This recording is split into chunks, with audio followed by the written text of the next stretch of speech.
of us didn't grow up in Lagos, but we always wanted to be here. For us, Lagos was the center of excitement, the city that never sleeps, and the surest spot on the Nigerian soil where our dreams had a fighting chance of coming true. And that story has never changed, from back in the day to this moment. That's why the Lagos State government, through Lamata, continues to evolve our transportation system to cater effectively to the millions who move in here each year.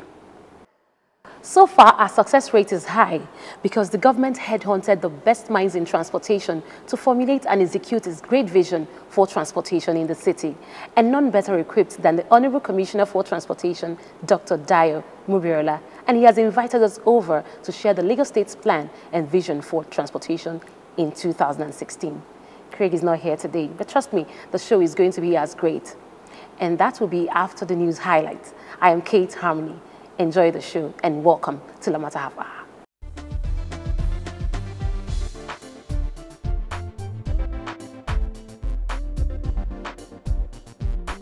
Hello and welcome to News Highlight on Lamata Half Hour. Test run of the first phase of the Blue Line Lagos Rail Mass Transit project from Mile 2 to Marina may commence before the first half of 2017. The first phase of the project is about 12 kilometers with 5 stations at Mile 2, Alaba, Orile Igomu, National Theatre and Marina. 4 of the stations have been completed and the rail tracks laid.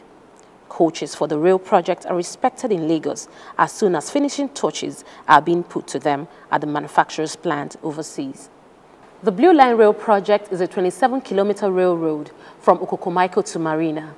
It is designed to move more than 400,000 passengers daily and expected to cut travel time by more than 60%. The Lagos State Commissioner for Transportation, Dr. Dayo Mobereola, has appealed to road users along Mile 12 to Ketu stretch of Ikorodu Road to bear with the government on the traffic control project being implemented around the area. Dr. Mobereola said the construction and completion would make traffic flow better and reduce travel time spent on commuting on the stretch. Speaking in an interview, he said that government was aware of the time spent in traffic congestion as a result of the construction, but appealed for understanding to get the project completed in good time. He assured that the project will be completed by the end of the month. We are pleading with the people of that axis to just bear with us. The reason why we're doing it is for the benefit of the people. So what we are doing in Mile 12 right now is just to barricade and ensure that when you are on the main carriageway, that is, if you are coming from the flyover and you're going straight down to K2, you just have a run through. And then because the barrier would have discouraged people who would have carried their goods and want to come and stand in the main carriageway to enter the buses.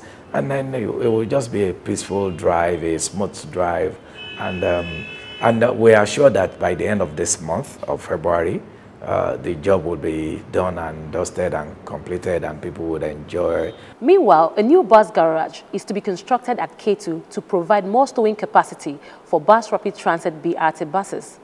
The project is being handled by a local contractor, Messrs. Strabic Nigeria Limited. On completion, the garage will stow more than 20 buses.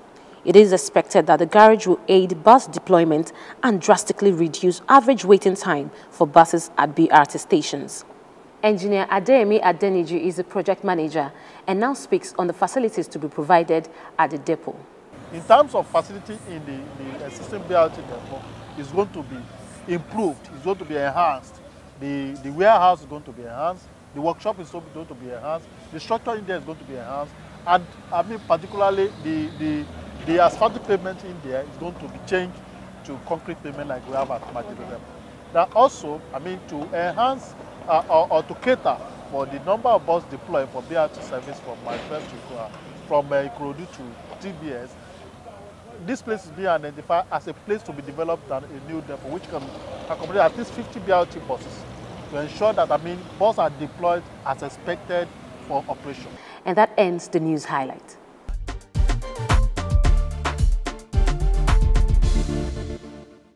A government is only as good as a team is selected to formulate and execute its policies, like Dr. Dayo Mobereola, the Honorable Commissioner for Transportation, Lagos State. He oversaw the inauguration and commencement of the Bus Rapid Transit BRT system, the design of the Lagos Rail Line, and the Blue Line Rail project. Under his watch here at Lamata, he oversaw the rehabilitation of bad roads, provisions of facilities like bus shelters, bus terminals, pedestrian bridges, pedestrian walkways, bicycle lanes, and street lights. He constantly engaged communities across the city for meetings to meet their transportation needs. With such great milestones covered already, Dr. Dayo Mobereola is a round peg in the round hole which he currently occupies. And what other plans does the Lagos State government have for transportation in 2016? Join us as we engage him in this conversation on The Move.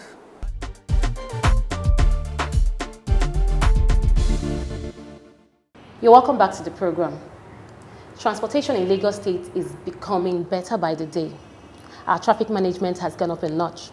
You can now enjoy the comfort of the BRT from point A to B. And of course, you know other transport programs, and our roads are becoming more accessible. Today we speak to someone who has worked with the best brains to bring these transport projects to bear. He was the former MD CEO of Lagos Metropolitan Area Transport Authority, Lamata, and now he is the Honorable Commissioner for Transportation, Lagos State. You're welcome to the program, sir. Thank you. Let's start with knowing that what it's been like being the Commissioner for Transportation. Of course, our viewers would also like to know if there's a difference or not. Yes, there's huge difference. Okay. When I was in Lamata, I narrowed down to just planning, implementation of specific projects for the state.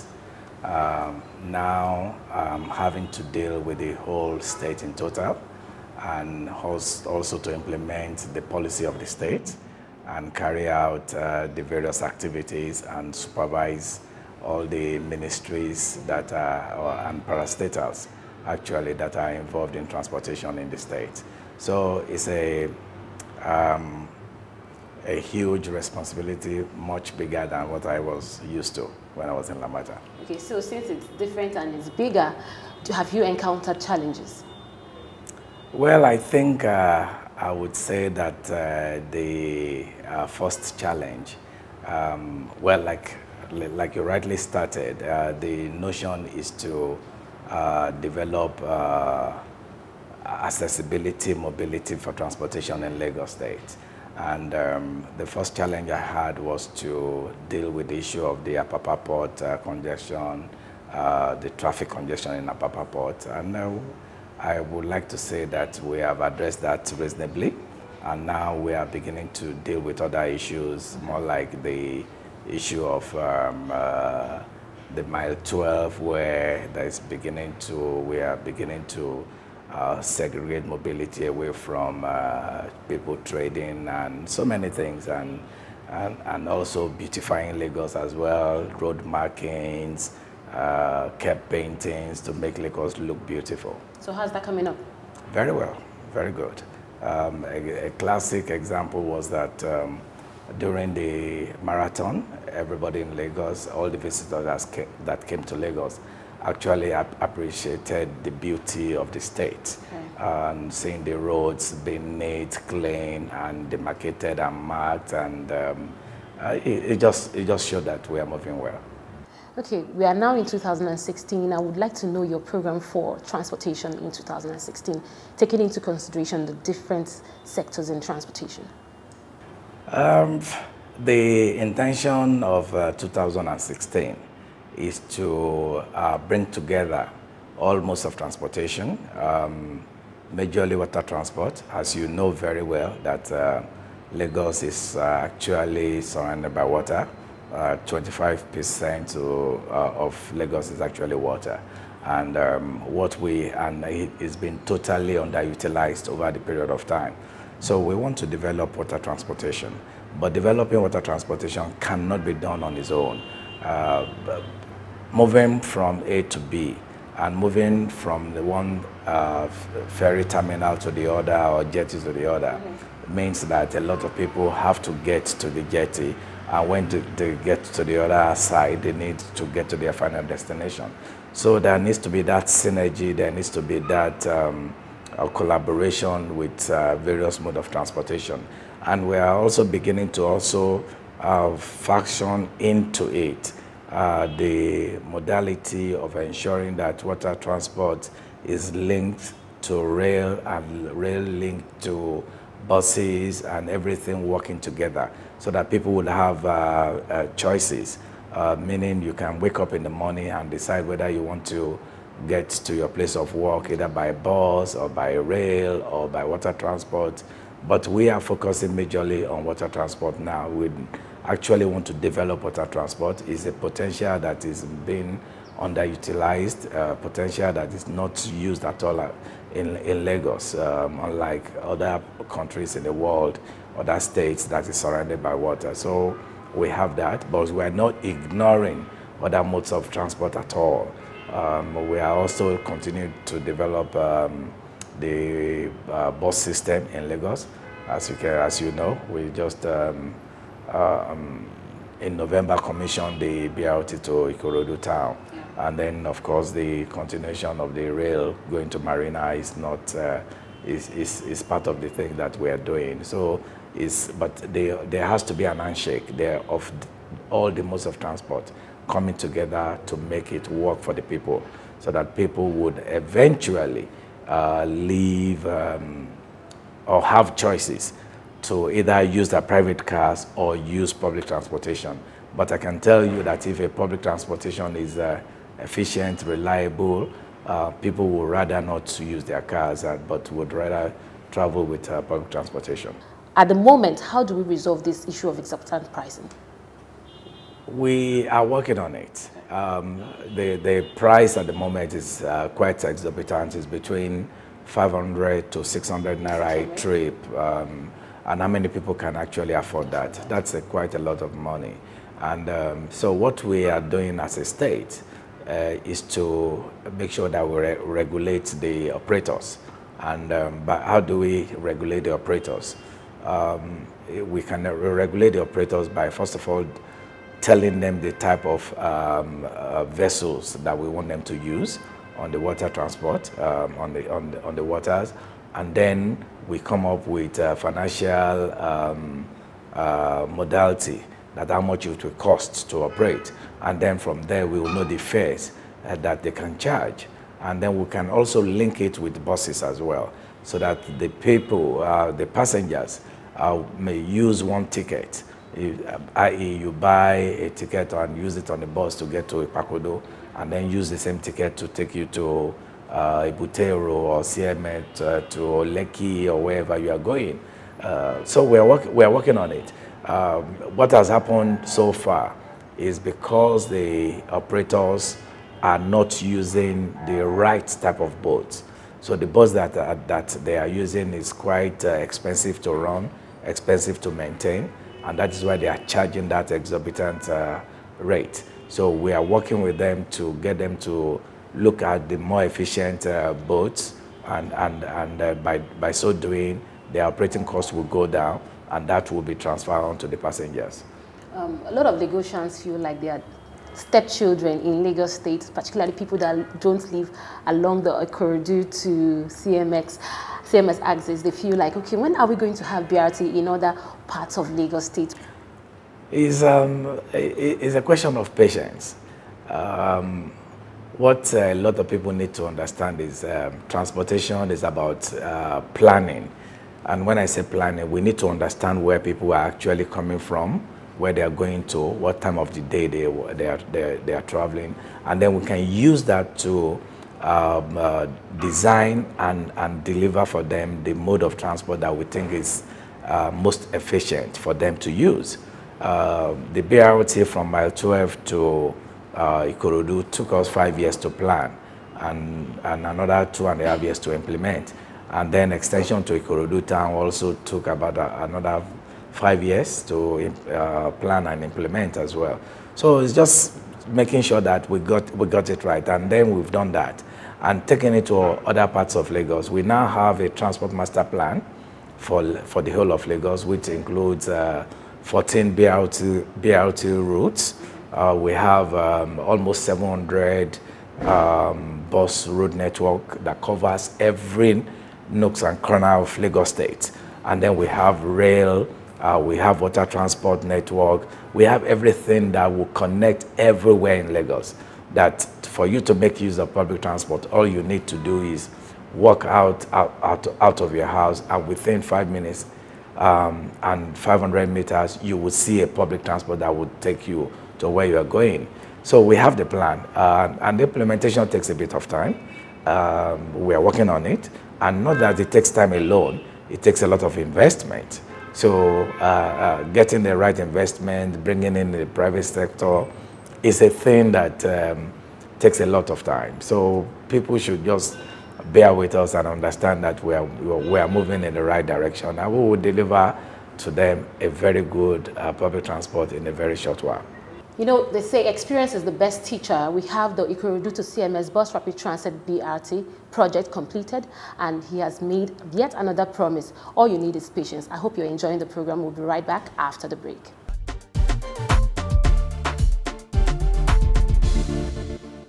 You're welcome back to the program. It's still a matter of hour, and we still have the Honorable Commissioner for Transportation, Dr. Dayo Mobereola. You're welcome once again.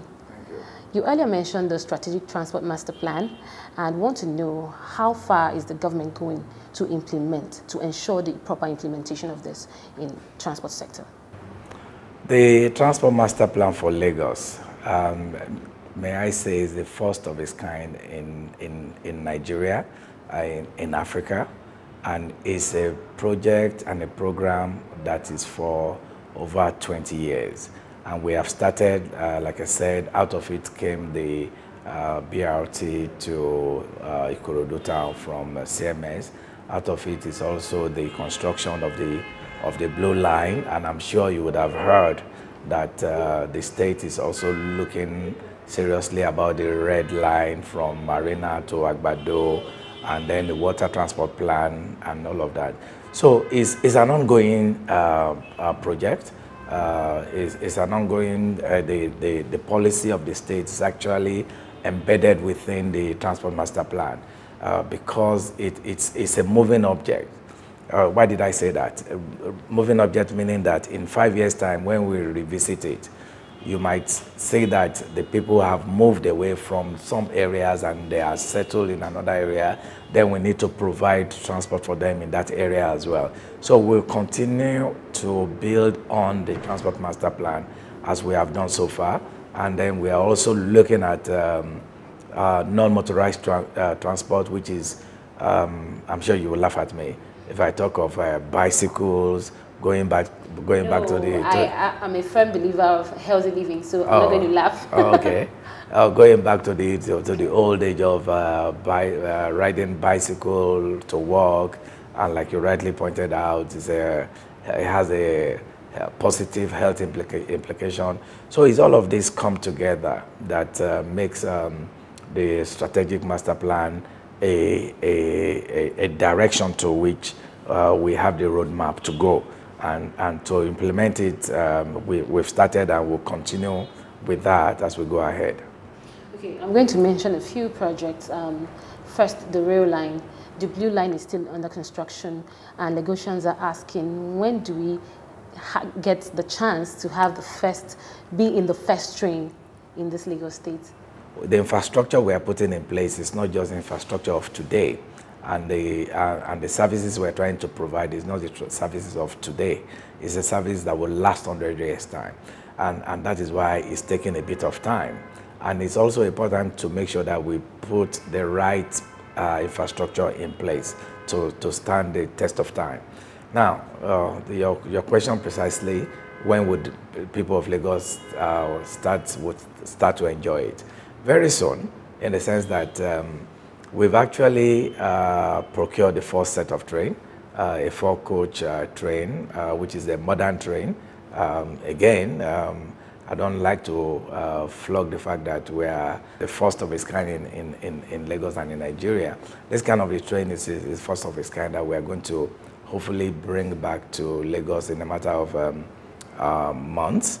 And then we are looking at actually commissioning the first leg, which is from Mile 2 to CMS by December, January, God willing. Why did I say so? There's always so many challenges when you are building in an urban area, built-up area. There's so many things that you have to deal with.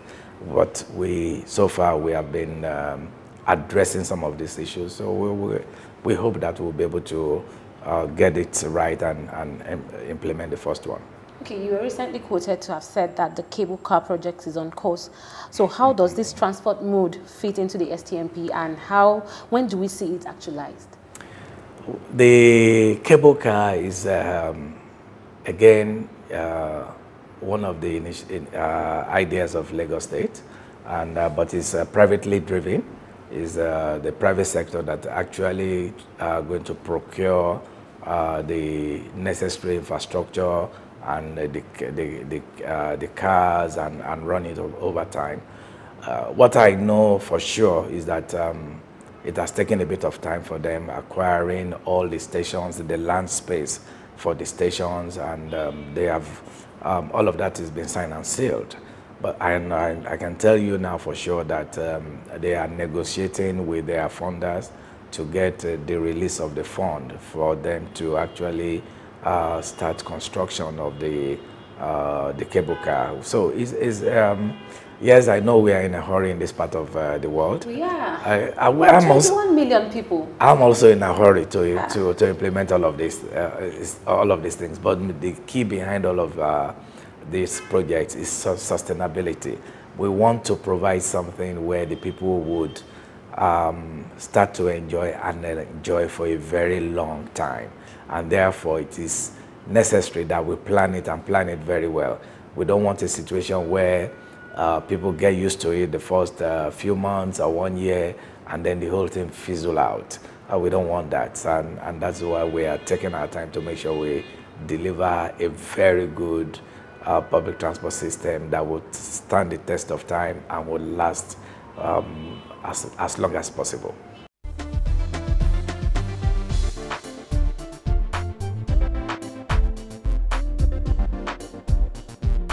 And that's the much we can take on today's show. The concluding part will come up on our next episode. To keep Lagos moving, we need you to continue to send your questions, comments, and observations to us on any of our following contacts.